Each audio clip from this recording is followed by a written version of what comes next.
আসসালামু আলাইকুম। সবাই কেমন আছেন? আশা করি সবাই ভালো আছেন। আজ আপনাদের জন্য নিয়ে এসেছি গল্পের ৩ নম্বর পর্ব। আশা করি গল্পটি আপনাদের ভালো লাগবে। তাহলে চলুন শুরু করা যাক। সবাই বলতো যে বাড়ির অফিসে চাকরি করতে এসেছি সেই বাড়ির ছেলের সাথেই পায়ে পা লাগিয়ে ঝগড়া করছি। হঠাৎ আমাদের ভাবনার মাঝে মাহি দৌড়ে এসে রুবিকে জড়িয়ে ধরে। আমি আর রাতুল দুজনেই অবাক। এটা কি হলো?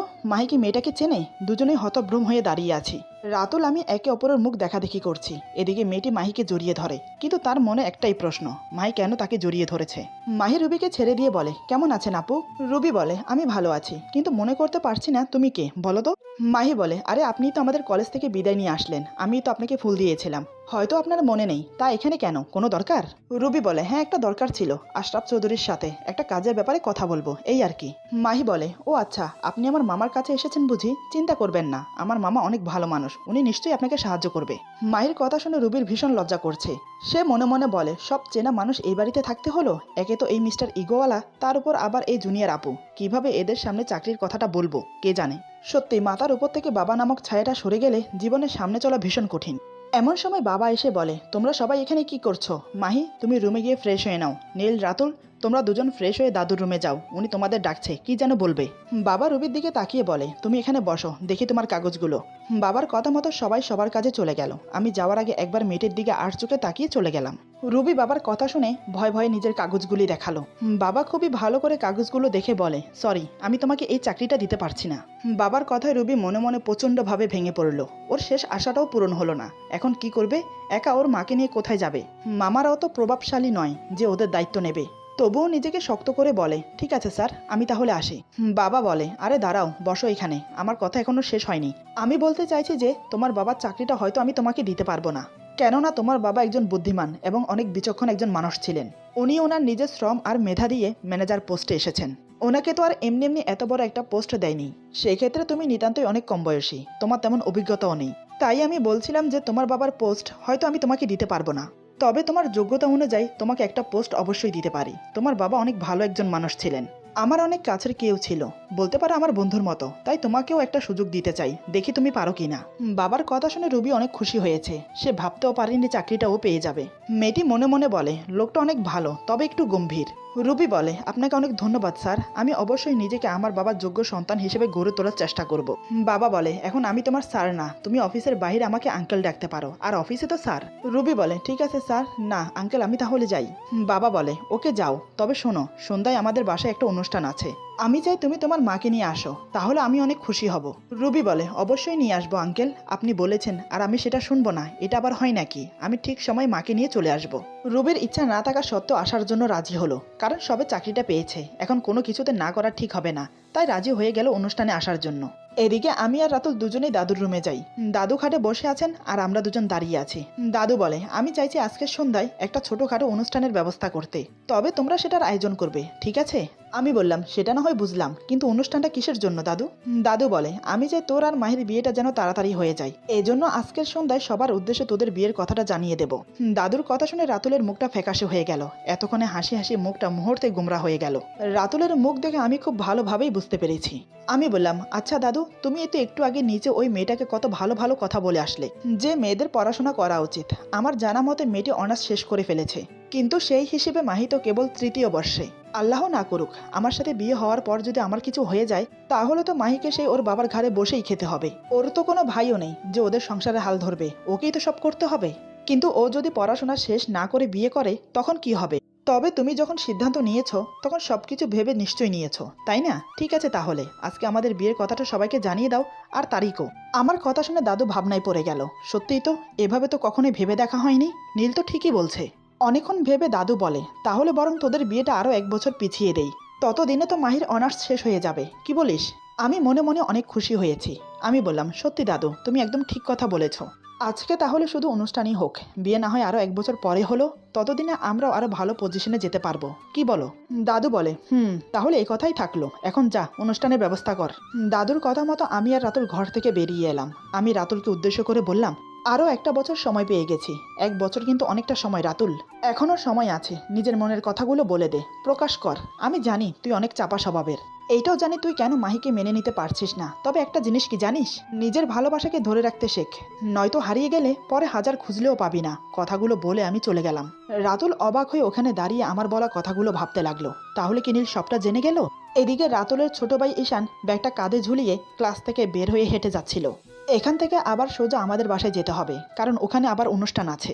ঈশান এক হাত দিয়ে ব্যাগ ধরে রেখেছে, অন্য হাত পকেটে দিয়ে হেঁটে চলেছে। হঠাৎ দেখলো থিয়েটার রুমে একটা ছেলে একটা মেয়েকে রেপ করার চেষ্টা করছে। এটা দেখে ঈশান আর দাঁড়িয়ে থাকতে পারলো না। ঈশান ছুটে গিয়ে দেখে মেয়েটি আর কেউ নয়, আমার চাচাতো বোন অনু।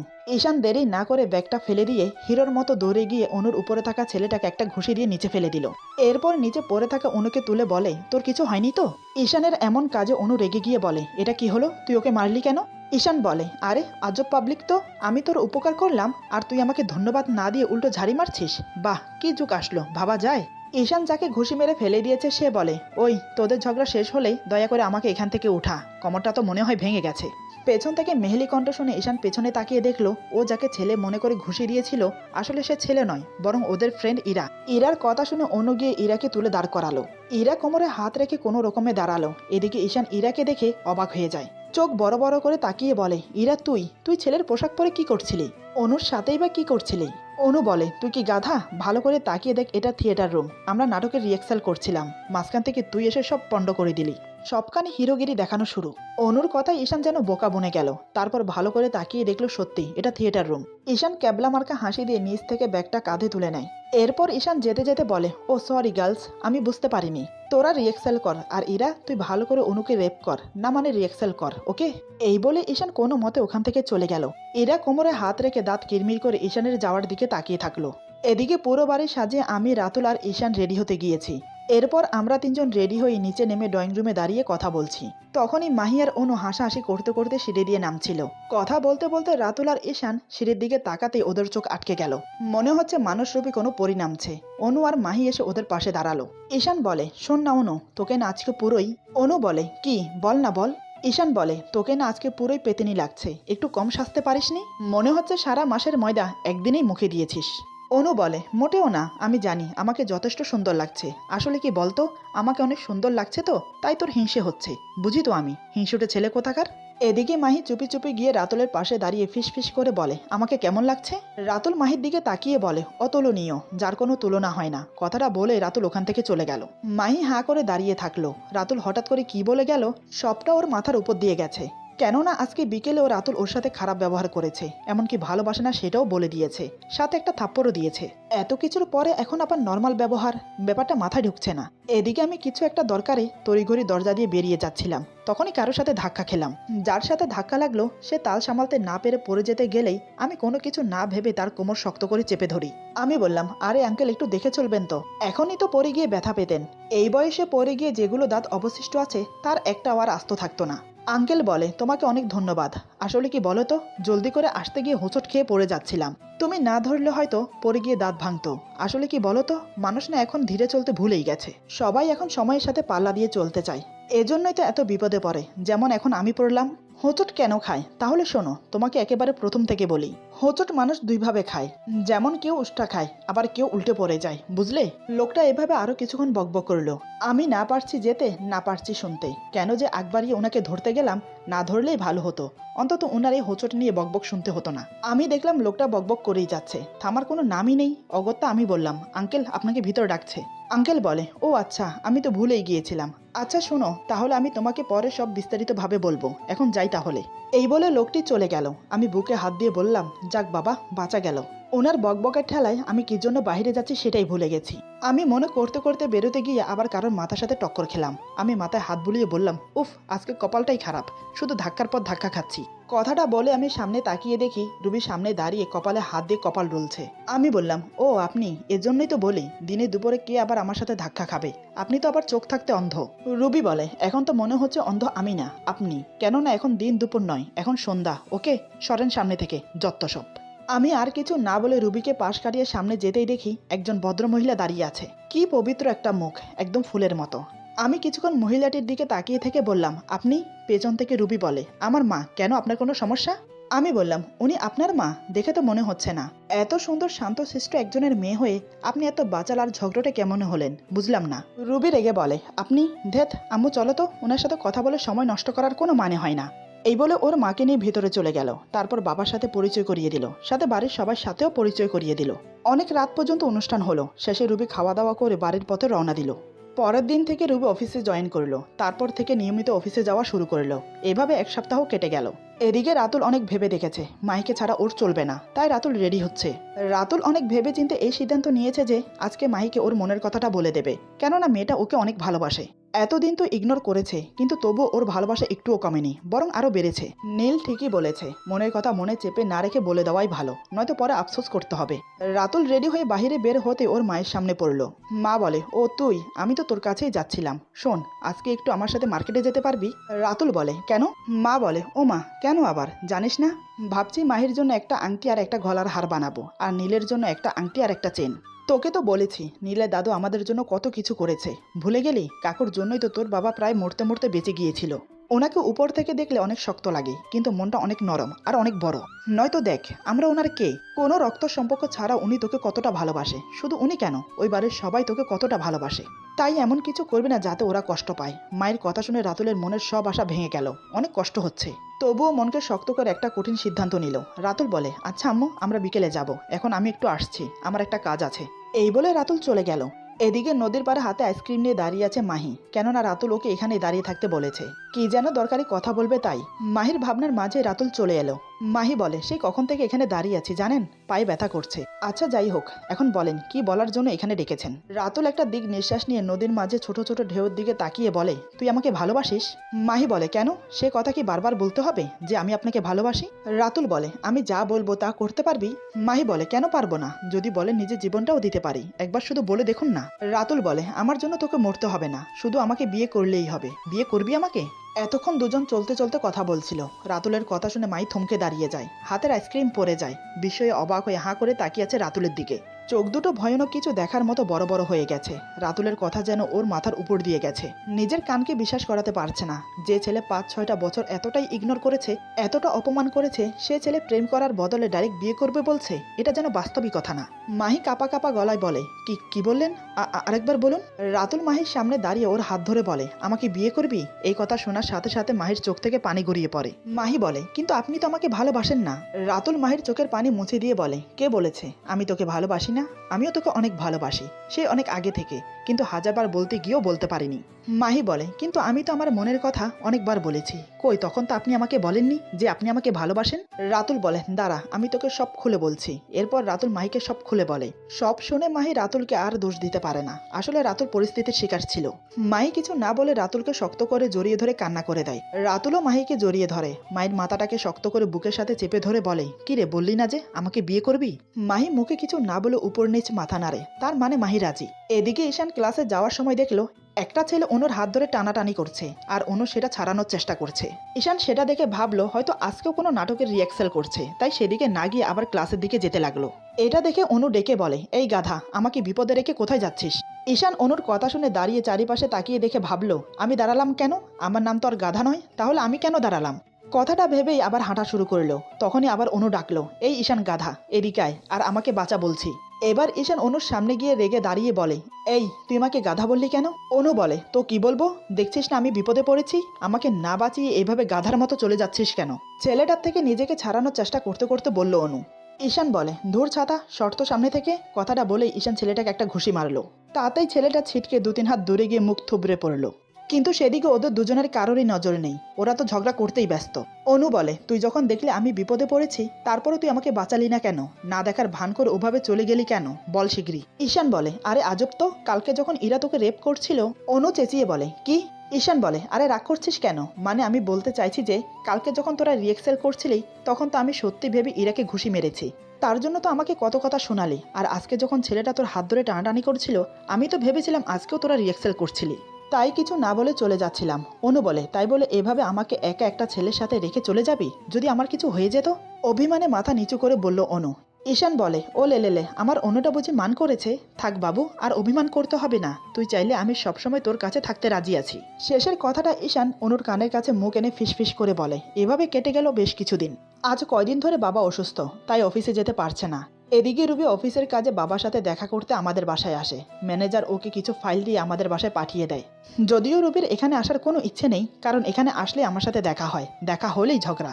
রুবি মনে মনে বলে এখানে আসলে ওই ইগোয়ালা লোকটার সাথে দেখা হবে, কেন যে ম্যানেজার আমাকে এখানে পাঠালো। এমন সময় আমি নিচে নেমে আসছি, আমাকে দেখেই বলে এই তো। বাবুর নাম মনে করতে বাবু এসে হাজির। আমি রুবিকে দেখে বললাম এই যে মিস বকবক, বাবা আপনাকে উপরে বাবার রুমে যেতে বলেছে। রুবি বলে এই যে মিস্টার ইগোয়ালা, একটা কথা ভালো করে আপনার ওই মাথায় গেঁথে নিন, আমার নাম মিস বকবক না, আমার নাম মিস রুবি, ওকে? আমি বললাম আপনিও একটা কথা ভালো করে আপনার মাথায় গেঁথে নিন, আমার নাম ইগোয়ালা না, আমার নাম মোহাম্মদ নীল চৌধুরী, সরুন সামনে থেকে। এই বলে আমি পাশ কাটিয়ে চলে গেলাম। রুবি আমার দিকে তাকিয়ে বিড়বিড় করে যাচ্ছে। আমি সেদিকে ধ্যান না দিয়ে বেরিয়ে গেলাম, কারণ আজকে আমার গুরুত্বপূর্ণ একটা কাজ আছে, তাই দেরি না করে গন্তব্যে রওনা দিলাম। কিছুক্ষণের মধ্যে গন্তব্যে পৌঁছে গেলাম। গাড়ি থেকে নেমে দেখি সবাই আমার আগে চলে এসেছে আর আমি আসার জন্য অপেক্ষা করছে। আমি একটা মুচকি হাসি দিয়ে ওদের সামনে এগিয়ে গেলাম। আমি বললাম কি রে, সবকিছু রেডি তো? আমার এক বন্ধু বলে সবকিছু তো অনেক আগেই রেডি হয়ে গেছে, আমরা তো তোর জন্য অপেক্ষা করছিলাম, এখন তুই চলে এসেছিস, তাহলে শুভ কাজে দেরি কিসের? আমি বললাম কাজীকে গিয়ে বল বিয়ের ফর্মালিটি কমপ্লিট করতে। আসলে আজ রাতুল আর মাহির বিয়ে, অনেক ভেবেচিন্তে বিয়ের সিদ্ধান্ত নিয়েছে রাতুল। আমি দায়িত্ব নিয়ে দাঁড়িয়ে থেকে ওদের বিয়ে দেব, কেননা ওরা একে অপরকে ভালোবাসে, তাই আমার বন্ধুরা সবাই মিলে ওদের বিয়ে দিচ্ছি। এদিকে মাহি লজ্জায় লাল হয়ে আছে। লজ্জা পাওয়ারই কথা, না প্রেম না ভালোবাসা, ডাইরেক্ট বিয়ে, তাও আবার যার সাথে বিয়ে ঠিক হয়েছে সে দাঁড়িয়ে বিয়ে দিচ্ছে। এটা ভেবেই যেন ওর কেমন কেমন লাগছে। সবকিছু যেন স্বপ্নের মতো, সত্যি বলতে এটা স্বপ্নের থেকে কম কিছু না। যার ভালোবাসা পাওয়ার জন্য দিনের পর দিন ছটফট করেছে, কিন্তু তার ভালোবাসা তো দূরের কথা, তার মুখ থেকে কোনোদিন একটু ভালো ব্যবহারও পায়নি, কিন্তু আজ তাকে সারা জীবনের জন্য নিজের করে পেয়ে যাচ্ছে। ভেবে যেন মনের ভিতর আনন্দের ঢেউ বয়ে যাচ্ছে। এক সময় ওদের বিয়েটা কমপ্লিট হলো। আমি আমার বন্ধুরা সবাই মিলে ওদের বিয়েটা দিয়ে দিলাম। বিয়ের কথা আপাতত গোপন রাখা হবে, কিন্তু আমি হলাম ওদের বিয়ের রাজসাক্ষী। ভাবা যায় বলুন তো? কারণ না আমি প্রেমের মানে বুঝি, না আমি ভালোবাসার মানে বুঝি। বিয়ে তো অনেক দূরের কথা। আমরা ওদের দুজনকে একা ছেড়ে দিয়ে চলে এলাম, কারণ নতুন দম্পতি, কত রসকসের কথা হবে সেসব আমাদের শুনে কাজ নেই, যাকে এক কথায় বলে টক মিষ্টি ঝাল। আমরা চলে আসার পর মায়ের হাত ধরে রাস্তার এক পাশ ধরে হেঁটে চলেছে রাতুল। কেউ কোনো কথা বলছে না, কিন্তু মাই সে তখন থেকে রাতুলের দিকে তাকিয়ে আছে। মাহি যেন এখন একটা ঘোরের মধ্যে আছে। ওর বিশ্বাসই হচ্ছে না যে রাতুলের সাথে কিছুক্ষণ আগে ওর বিয়ে হয়েছে। ভাবতেই কেমন লাগে ও এখন রাতুলের বউ। রাতুল বলে সামনে দেখে হাঁট মাহি, নয়তো পড়ে যাবি। মাহি বলে আপনি আছেন তো আমাকে ধরার জন্য, এই কারণে আমার পড়ার কোনো ভয় নেই। রাতুল বলে মাহি এটা আবেগে গা ভাসিয়ে দেওয়ার সময় নয়। আমি জানি না সবাই যখন ব্যাপারটা জানতে পারবে তখন কি হবে, বিশেষ করে দাদু, উনি জানতে পারলে তো ভীষণ কষ্ট পাবে, হয়তো আমাকে কোনোদিন মাফ করবে না। মাহি বলে আপনি এত চিন্তা কেন করছেন, কিচ্ছু হবে না, নীল ভাইয়া তো বললো উনি দেখবেন। রাতুল আর কিছু বলল না, শুধু আকাশের দিকে তাকিয়ে আবার সামনের দিকে তাকিয়ে হাঁটতে লাগলো। কিন্তু মাহি তো মনে মনে হাজারো স্বপ্নের জাল বুনতে ব্যস্ত। দুজনে একসময় গিয়ে গাড়িতে বসলো। রাতুলের মাথায় হাজারো দুশ্চিন্তা ভর করেছে, সামনে কি হবে সেটা ভেবে। এদিকে মাহি গাড়িতে বসে আরো রোমান্টিক হয়ে উঠেছে। ওর এখন সামনে কি হবে সেটা নিয়ে কোনো টেনশন নেই। রাতুল গাড়িতে বসে গাড়ি না চালিয়ে চিন্তায় ডুবে আছে। মাহি রাতুলের হাতে হাত রেখে বলে এত চিন্তা করবেন না, আমার মন বলছে সামনে সবকিছু ভালোই হবে। রাতুল মাহির দিকে চোখ তুলে তাকালো। রাতুল তাকাতে মাহি রাতুলের আরো কাছে এসে বসলো। এতটা কাছে এসেছে মায়ের মুখের গরম নিঃশ্বাস রাতুলের মুখের উপর পড়ছে। এমনতো অবস্থায় রাতুলের নেশা ধরে গেল। রাতুল মাহির দুহাত শক্ত করে ধরে আরো কাছে টেনে নিল, এতটাই কাছে যে মাহি এখন রাতুলের কোলে। রাতুল মাহির কোমর জড়িয়ে ধরে নিজের বুকের সাথে মিশিয়ে নিয়েছে। মাহির নাকের সাথে ওর নাক ঘষতে থাকে। মাহি লজ্জায় চোখ বন্ধ করে নেয়। রাতুল মাহির মুখের দিকে তাকিয়ে মুচকি একটা হাসি দিয়ে মাহির ঠোঁটে ঠোঁট ডুবিয়ে দেয়। মাহি কেঁপে উঠে রাতুলের গলা জড়িয়ে ধরল। রাতুল মাহির ঠোঁট আঁকড়ে ধরে আরো শক্ত করে জড়িয়ে ধরল। রাতুলের দু হাত মাহির সর্বাঙ্গে বিচরণ করতে লাগলো। আজ দুজন অন্যরকম একটা অনুভূতি ফিল করছে, যেটা বলে বোঝাতে পারছে না কেউ। এভাবে কিছুক্ষণ পরস্পর আলিঙ্গন অবস্থায় রইল। একসময় দুজনে স্বাভাবিক হয়ে বসলো। রাতুল আর কোনো কথা না বাড়িয়ে মাহিকে ওর বাসায় পৌঁছে দিল। এদিকে আমি গাড়ি চালাতে চালাতে ভাবছি, রাতুলকে তো বললাম চিন্তা করিস না, আমি দেখছি, ভয় পাওয়ার কোনো কারণ নেই, কিন্তু ওকে না করে তো আমার চিন্তা বেড়ে গেল। এত বড় একটা কাজ করে ফেলেছি নিজে দায়িত্ব নিয়ে, না জানি দাদু জানলে কি করবে, টেনশনে মাথা ফেটে যাচ্ছে। গাড়ি চালাতে চালাতে অন্যদের কলেজের সামনে দিয়ে যাচ্ছিলাম। হঠাৎ আমার চোখে এমন কিছু পড়লো যার জন্য আমি প্রস্তুত ছিলাম না। এক ঝামেলা শেষ না হতে আরেকটা ঝামেলা শুরু হচ্ছে না তো, মাথায় যেন আকাশ ভেঙে পড়লো। কি হচ্ছে এসব? আমি মনে মনে যেটা ভাবছি সেটাই কি না, হতে দেওয়া যাবে না। এরপর যা হলো। আজকের গল্প এখানে সমাপ্ত। গল্পের বাকি অংশ পেয়ে যাবেন আগামী পর্বে। আশা করি গল্পটা আপনাদের ভালো লাগবে। যদি ভালো লাগে তাহলে লাইক, কমেন্ট এবং সাবস্ক্রাইব করে আমাদের পাশে থাকুন। সবাই ভালো থাকবেন, সুস্থ থাকবেন আর বন্ধুদের সাথে বেশি বেশি করে শেয়ার করবেন। আল্লাহ হাফেজ।